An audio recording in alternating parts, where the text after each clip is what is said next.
You're 8, maybe 9. Gloves too big for your wrists, headgear slips when you duck. Your shoes belong to someone else, laces frayed, tongues curling like dying leaves. But none of that matters, not really. Because when you are in that room, when you step between those ropes, it feels like the world suddenly makes sense. School feels fake. Home feels heavy. But here it feels real. Like this place was built just for you. The ring is small. Ropes sag, canvas dips in the middle like a tired back. But in your mind, it's Madison Square Garden. You shuffle awkwardly. No one's taught you balance yet. You punch wild, but you feel something. You get hit. You flinch. But then you bite down, swing back. And for the first time in your young life, you realize pain doesn't mean stop. It means go. You train in oversized shoes, your older cousin's hand-me-down gloves, your knuckles bleed through wraps from the dollar store. You jump rope until your calves scream and the room spins, but you do it again and again, every day. Because that's how it starts for most of us. Not with scholarships, not with cameras, but with a basement gym, an old coach yelling numbers over the thump of leather hitting leather. You glance up at the wall. Posters of Tyson, Duran, Sugar Ray, all peeling and stained, but to you they look like gods. You stare. You believe. Deep down you whisper to yourself, maybe I can be one of them. Boxing doesn't offer promises. It offers hope, and hope is more dangerous than pain. You're the quiet kid, the one with bruised shins and angry eyes. You don't talk much, but you move sharp. One day your jab starts landing faster, then your hook gets heavier. Coach nods. One kid drops, then another. And just like that, something shifts. You don't say it out loud, but inside you know boxing is now your language. The ring becomes your voice. Your fists speak louder than any words could. School doesn't get you. Teachers call you distracted. Your mom tells you to stay out of trouble.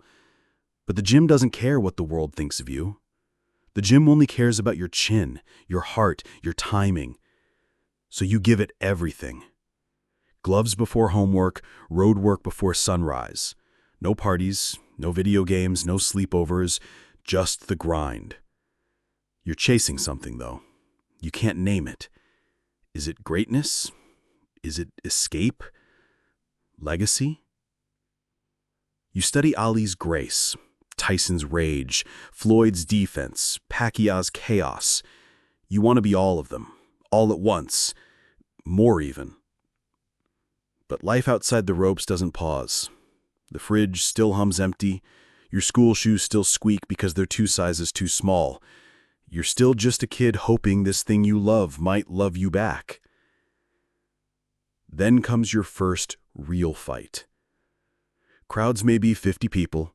Rec center smells like popcorn and bleach, but your name's on a card.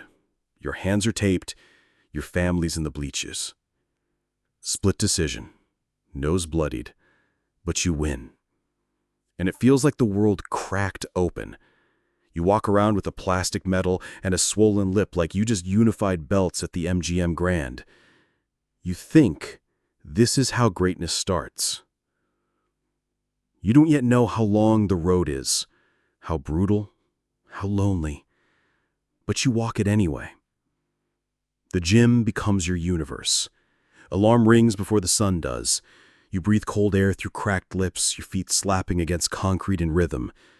You run until your legs go numb, until you forget the pain. Your friends disappear, not because they left you, but because you left them. Sleepovers, birthday parties, late-night calls, they vanish. What remains is the double N bag, the heavy bag, the sound of leather and breath. Coach is always there, always watching, always demanding, again, better, sharper. You're no longer kid. Your body, your hands, your footwork. You live in repetition. Wake, run, eat, train, sleep, repeat. This is what sacrifice looks like, long before it pays off, if it ever does. You rack up amateur wins, locals, regionals, Golden Gloves. You think, maybe this is it. Maybe I'm next. People start saying your name. Crowds cheer. But at night you scroll Instagram. Canelo's selling out Vegas. Gervonta's cashing seven-figure checks. Garcia's trending without throwing a punch. You wonder, what do they have that I don't? Talent? Timing? Or was it just luck? You're 18, or 21, or 24, depends how fast or slow your climb was. Either way, you're grown and broke. People think boxing means money. It doesn't. You fight for four-figure checks that evaporate before they hit your account. Promoter takes his cut, trainer, manager, gym fees, gas, food. You're lucky if there's enough to fill your tank. You've boxed in high school gyms, tribal casinos, strip mall tents. You've taken fights on 72 hours' notice, cut 12 pounds in a sauna wearing garbage bags, fought a guy who lied about his record and paid the price. Every fight is a gamble. You could win, or get hurt, or never come back the same. But maybe, just maybe, someone important is watching. Maybe this fight opens a door. So you keep going. Even when your wrist aches, even when your shoulders scream, even when your jaw clicks when you chew, you shadowbox in silence.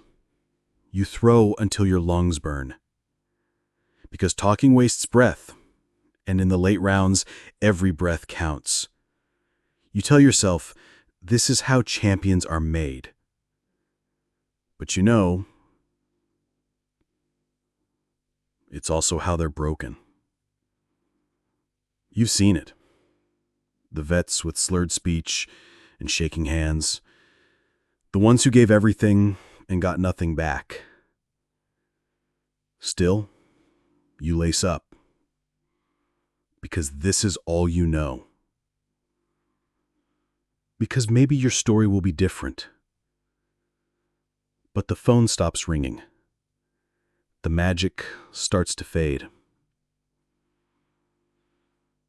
You've got 10 fights, maybe 15, winning record, but no big-name promoter is calling.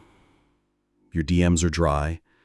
Sponsorships vanished after your third split decision loss.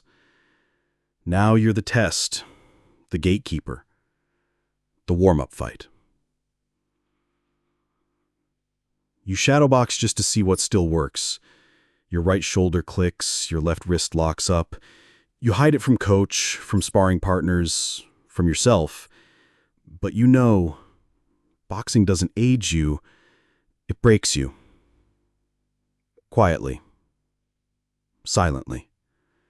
One round at a time. Still, you keep going. You're fighting a kid who went viral for knocking someone out on TikTok. You're 10 years older, more experienced, but he's trending. You're not. You lose. Barely. Again. The check covers your gym fees, buys groceries, some ibuprofen. You ice your face, avoid mirrors. Pretend your hand doesn't go numb when you hold a fork. You smile through the pain, because fighters aren't allowed to show weakness. But your body remembers. Every punch, every round. Cartilage damage, microfractures, the fog that creeps into your mind, but never quite leaves. You hear stories. Fighters who can't remember their kids' names by 40. You think of Gerald McClellan, Meldrick Taylor. Warriors. Broken. Still, you lace up. Because what else is there? You think of the guys who quit, who now drive trucks, work construction, sell insurance. Guys who used to throw bombs, now limping through life with regret in their eyes. You don't want that, but it's catching up to you. You feel it in your spine, your vision, the way your coach avoids eye contact. He tells you to take it easy a little more often now. He doesn't say it, but you know. You're not next anymore. You're almost. You're used to be. You walk out to the ring still bouncing, still flexing, still smiling, but inside, you're heavy. You hear the crowd, but it's quieter now. You fight. But every round, you're not just fighting an opponent. You're fighting doubt, time, reality. And the worst part? You still love it. You still dream about that one more fight, that one punch, that one door opening. And if it doesn't, you'll tape your hands anyway. Because boxing isn't something you do, it's something you are. Even if it already broke you. Even if it's all you'll ever have. You're 30-something now. Body of a man twice your age. You've made enough to keep chasing it, but not enough to stop. Your face still photographs well unless someone looks close. Then they'll see it. The broken nose, the faded scars, the jaw that doesn't open right. You don't laugh too hard anymore. It hurts. You still smile in pictures. Still show up to the gym. Still wrap your hands. Still move sharp.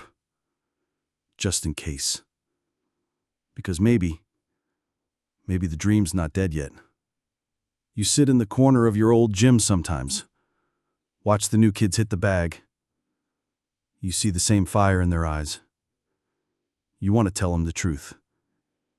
But you don't. Because you know they wouldn't listen. You wouldn't have either. So you nod, wrap your hands, shadowbox for a few more rounds. Because it never leaves you. And maybe that's the hardest part. Not the pain, not the silence, but knowing that even now, you still love it. You still need it. You still dream about one more fight. Even if it breaks you. Even if it already has.